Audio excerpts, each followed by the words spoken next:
मैं प्राची कुमारी। तो मैं आप सभी को आज उपसर्ग प्रीफिक्स पढ़ा।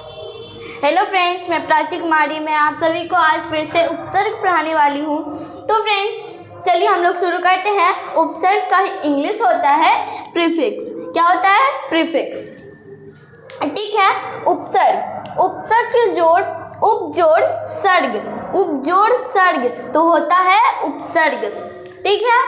जिसका अर्थ है पहले जोड़ा गया या किसी शब्द पूर्व जोड़ना। तो उपसर्ग का क्या मतलब है? प्रीफिक्स।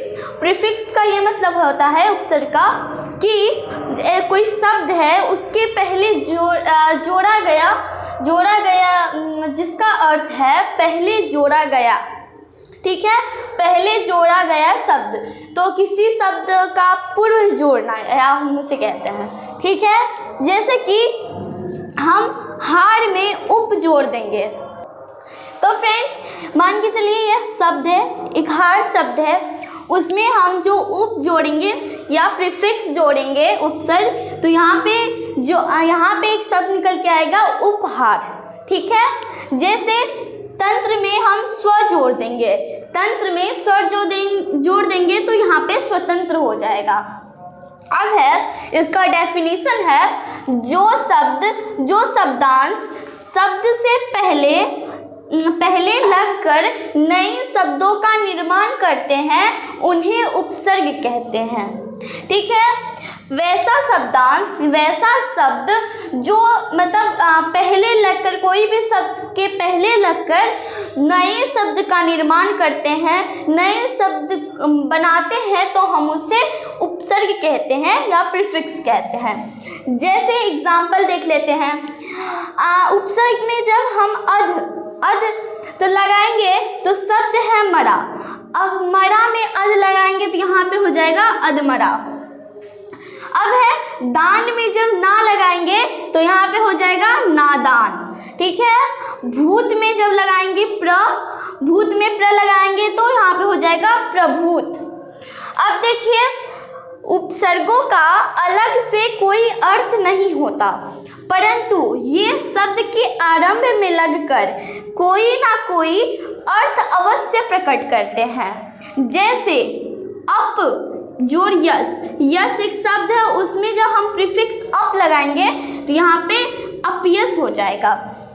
अब हम लोग इसे समझते हैं। तो उपसर्ग जैसे प्रीफिक्स का अलग में कोई अर्थ नहीं निकलता है, परंतु ये शब्द के आरंभ में ये पहले लगकर जो कोई शब्द के पहले लगकर वो कोई ना कोई अर्थ प्रकट जरूर करते हैं।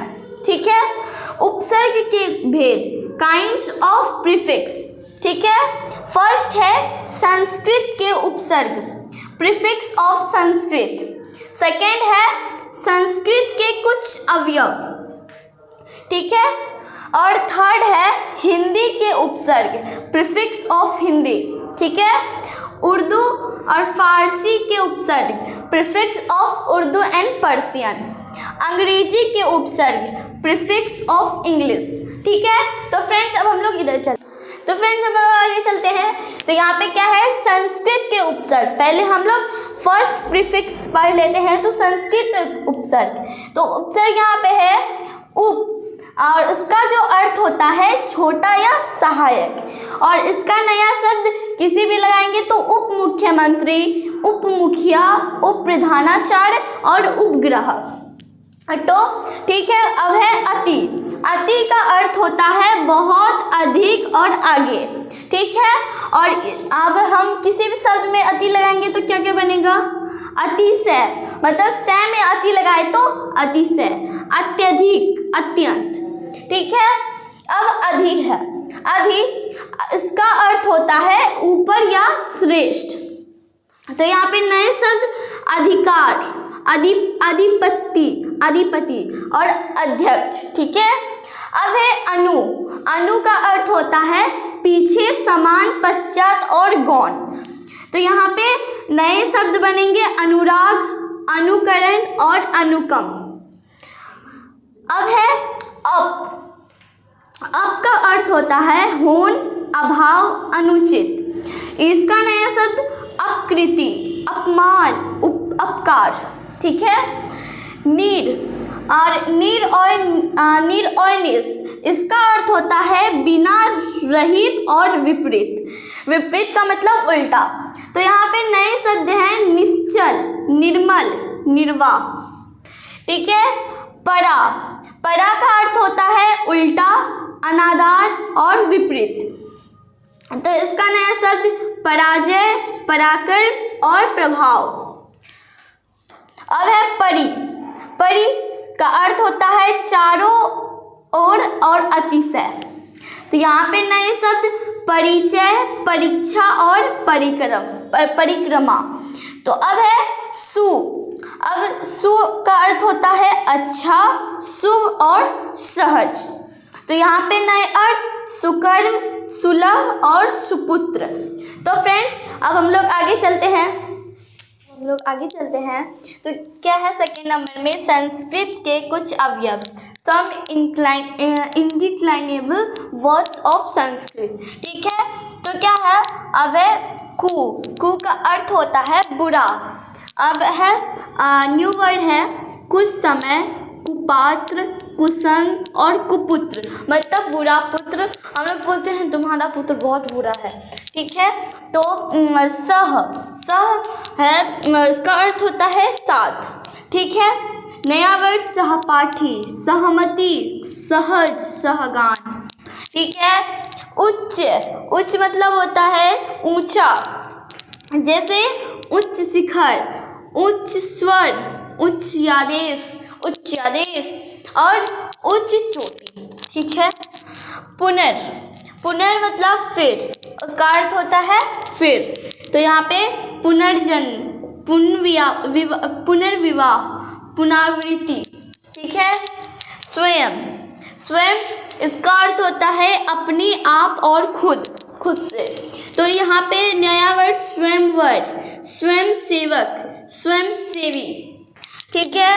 अंतः और अंतर, तो इसका अर्थ होता है भीतर।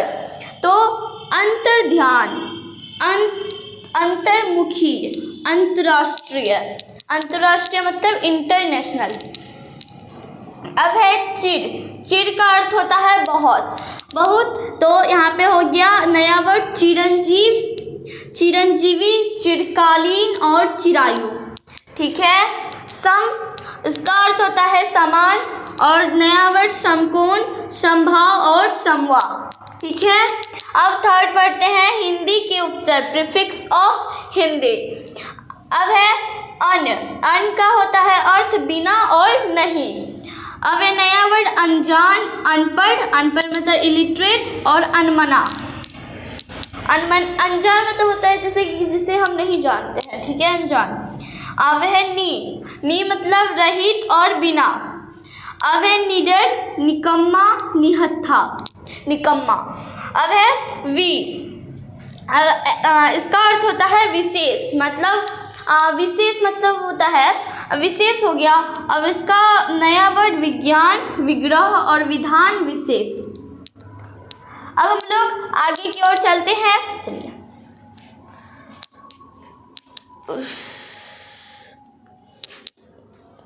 तो फ्रेंड्स यहाँ पे है दू, इसका अर्थ होता है दो और पूरा, ठीक है। नया शब्द दुगना, दुबला और दुभाषिया, ठीक है। अब है स का अर्थ होता है सही और इसका नया शब्द सफल, सपरिवार और सकुशल, ठीक है। अब है भर का अर्थ होता है पूरा, भरा हुआ। नया शब्द भरपूर, भरपेट और भरमार। अब का अर्थ होता है बुरा, जैसे अपमान, अपहरण और अपयश। अब उर्दू और फारसी के सब, prefix of Urdu and Persian, ठीक है। तो यहाँ पे गैर है, तो इसका अर्थ होता है विरुद्ध और विरुद्ध और भिन्न। तो इसका नया शब्द गैर कानूनी, गैर हाजिर और गैर मजहब, ठीक है। बद का अर्थ होता है बुरा, ठीक है। और नया शब्द बदकिस्मत, बदतमीज और बदसूरत। ठीक है। अब है बा का अर्थ होता है और साथ। ठीक है। इसका नया वर्ड बाकायदा, बाइज्जत और बादब। ठीक है। अब है बे का अर्थ होता है बिना। अब है नया शब्द बेआबरू, बेकसूर, बेवक्त। हम का अर्थ समान और इसका नया शब्द हमशक्ल, हमदर्द, हम उम्र। ला का अर्थ होता है अभाव। इसका नया शब्द लाइलाज, लापरवाह और लावारिस। सर का अर्थ होता है मुख्य, तो सरताज, सरहद, सरपंच। खुश का अर्थ अच्छा, खुश मिजाज, खुश दिल और खुशहाल। ठीक है। दर का अर्थ होता है मैं और इसका शब्द दरअसल, दरकिनार और दरकार। ठीक है।